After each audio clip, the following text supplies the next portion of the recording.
A week ago today, the mainstream media went into meltdown when, at President Trump's inauguration, Elon Musk appeared to give not one but two Nazi salutes, meaning that every left-leaning newsroom and every non-binary they-them could start screaming that America is now the Fourth Reich.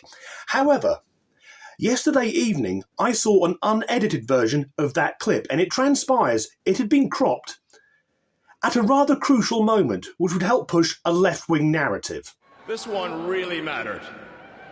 And I just want to say thank you for making it happen. Thank you.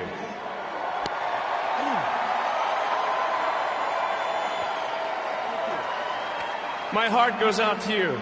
My heart goes out to you. Now, clearly he's caught up in the moment, but it isn't Sieg fucking Heil, it's my heart goes out to you. Not only that, but none of the mainstream media mentioned that Elon Musk is autistic. Hence some of his mannerisms are a little unusual. He's fucking Rain Man. Now, the point of this video is talking about spin used by the media and also political parties. We'll be looking at the British government, the Socialist Labour government, and socialism is a nice idea. But to quote the late Margaret Thatcher, the problem with socialism is you quickly run out of other people's money. And within socialism, there are the two extremes. On the left, there's communism. On the right, there's fascism. The Nazis were National Socialists. And when it comes to the USSR, to quote the brilliant British Scouse comedian Alexei Sayle, you know what they say, you can't make an omelette without murdering 60 million people. But before we look at the UK, we'll look at another world leader. Now, I'm of an age where, when it comes to Argentina, as a Brit, my attitude is usually, fuck the Argies, they're not getting the Falklands back. Yet their president, Javier Milei, he's not a conventional leader. Here's a clip of him celebrating his election victory.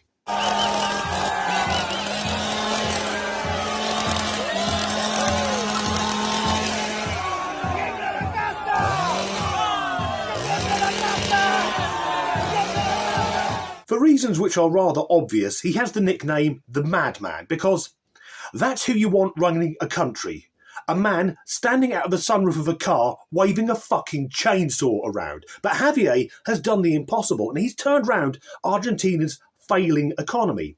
And the way he's done that is he's ditched all of the DEI stuff and all the woke bullshit. Here he is giving a speech at the Davos convention. Since the socialists came to power, they have been jailing people for posting on social media. And the journalists here would like that too, because they don't like that they have lost the monopoly of the microphone and the ability to use that tool to extort and smear, to defame without any cause. Social media makes them accountable, and they don't like it. Stop searching. Ghosts, they're getting the same treatment they gave, but now people are doing it organically because they realized many of them are criminals. So there is a world leader openly criticising the British government for the way they are cracking down on people posting on social media, effectively trying to silence any dissenters. And given that Liar Stalin's approval rating is now at -35, I guess I can understand why they're doing that. Here is Javier, though, giving another speech. And he fucking nails it. Is it not true that right now as we speak in the UK, citizens are being imprisoned for exposing horrifying crimes committed by Muslim migrants? Crimes that the government seeks to conceal? Or didn't the bureaucrats in Brussels suspend Romania's elections simply because they didn't like the party that had won? Faced with each of these discussions, wokeism's first strategy is to discredit those of us who challenge these things. First by labeling us, and then by silencing us. If you're white, you must be racist. If you're a man, you must be a misogynist or part of the patriarchy. If you're rich, you must be a cruel capitalist. If you're heterosexual, you must be heteronormative, homophobic or transphobic. For every challenge they have a label, and then they try to suppress you by force or through legal means. Because beneath the rhetoric of diversity, democracy and tolerance that they so often preach, what truly lies is their blatant desire to eliminate dissent, criticism and ultimately freedom, so they can continue to uphold a model in which they're the main beneficiary. Absolutely spot on. The far left and wokeism although claiming to be about kindness and acceptance. In practice, they do anything but. It's painting people in the worst possible light, usually using lazy stereotypes. And yes, this is another political video, so isn't it going to be fun? And in my opinion, I'm stating it's my opinion, it is not fact, because I don't want to be arrested. One of the worst candidates for this is the British government, who are allegedly openly hating the indigenous British people, and also allegedly openly practicing two-tier policing and sentencing. So let's cast our minds back to the unpleasant events of last summer here in the UK. There were a number of riots, but I'm going to focus on 3. Up in the north of England, a child was removed by social services from a Roma family. And what happened there was the entire Roma gypsy community and the Muslim community in the area went absolutely fucking berserk, trashing everything. A police car was turned over and a bus was burned out. And the way the authorities resolved that was they gave the child back. Then, down in London, members of the Bangladeshi community started rioting over events taking place in Bangladesh. So not only a different country, a different fucking continent, but they thought, oh well, let's just smash up the English capital. Then there was another riot, and that one was Southport. So this channel is meant to be light-hearted. However, for anyone who doesn't know, maybe you're watching this abroad, last summer in Southport, here in England, 3 children, 3 little girls were brutally murdered at a Taylor Swift dance class. The police said they had arrested a suspect, but that's all they said.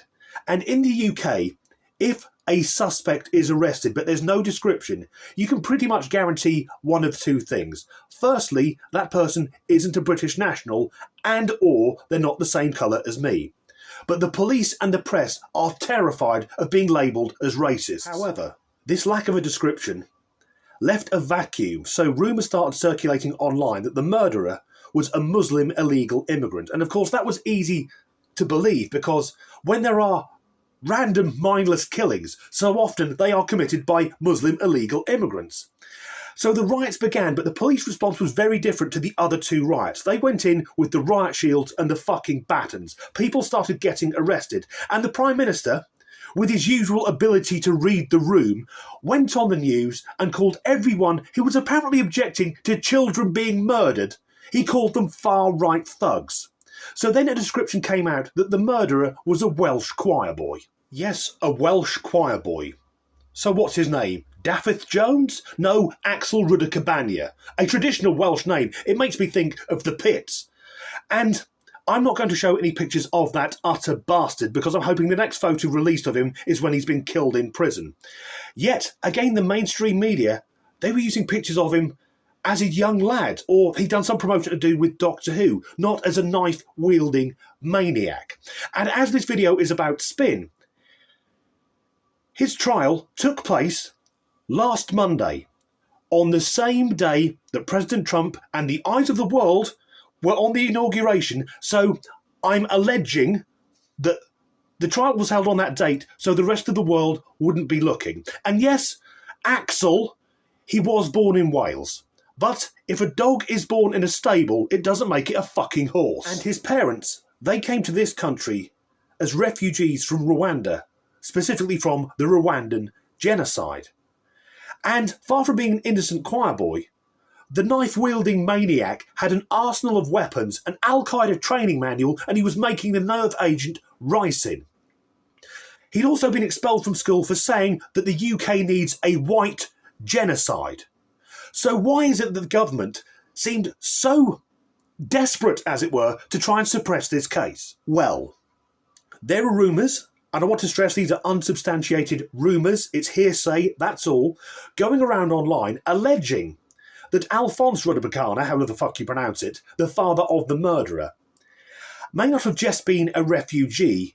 Maybe he'd taken part in the genocide, and he was one of a number of warlords brought to the UK under a special deal under Tony Blair's Labour government. I mean, after all, the guy is a martial arts instructor. I didn't think the Africans went in much for kung fu.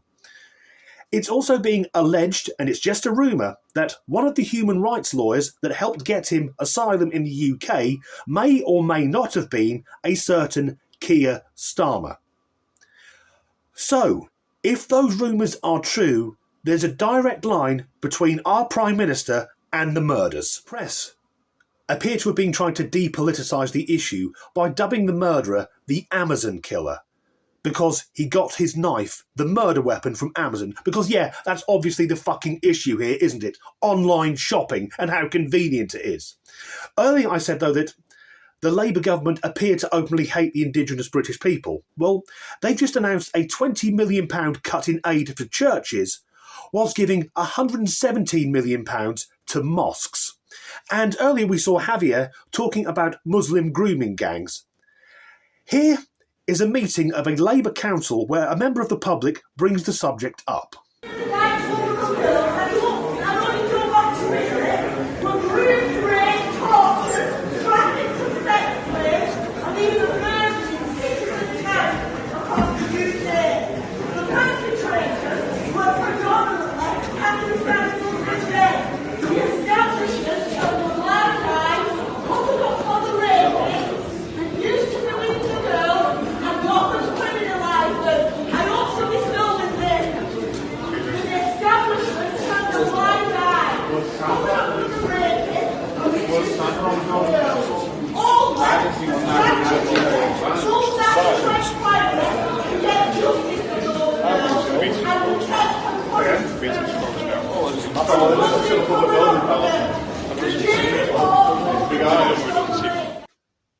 If you're not clear, what happened there is that all the Labour members of the council walked out. That is fucking disgusting. Now, why would they do that? I'm guessing or speculating, first of all, they're scared about being labelled as racists. Secondly, we know that a lot of Labour seats rely heavily on the Muslim vote. And thirdly, and again, this is just my opinion, I'm guessing the reason they left is because they're up to their fucking necks in it. Nonetheless, even though this once great nation is rapidly going down the shitter, I'm glad that the eyes of the world are on us, so we can see this country becoming a pseudo-communist hellhole. That's the end of this video. That was quite a heavy one to get through. Thanks for getting all this way if you managed it. I may be getting arrested by the Stasi later, so I might not post for the rest of the week. If you enjoyed this video, and God knows why you would have done, please do like and subscribe if you haven't already. And as ever, thanks for watching. Thank God I made some mistakes, so at least there'll be some light-hearted bloopers. Last week at President Trump's inauguration, which took place on this fucking bollocks to it, my heart goes out to you. So it's not Sieg Heil, although I saw a video of AOC saying that it was Hail Hitler. How do you expect to be taken seriously on the world stage if you don't know it was Heil, not Hail? But she has got cracking tits. His nickname is the Madman because that's who you want running a country, a guy waving a chainsaw in the air. Maybe Keir Starmer could do that. Maybe we'd hate him less if he came round and trimmed everyone. Oh, fuck it. Trimmed everyone's hedges. That's a world leader openly criticising the British government. And I'm using a clip of him doing that because that way I can't get arrested. So let's cast our minds back to the unpleasantness that took place in the UK last summer. Oh, don't laugh, Dan. So I just thought on the 4th of July, Labour got fucking elected. And the press tried to spin this to depoliticise it, as it were, by referring to... Oh, fuck it. So what's happening there is all the Labour councillors are leaving because someone was using hurty words or facts, which they appeared to be unable to handle.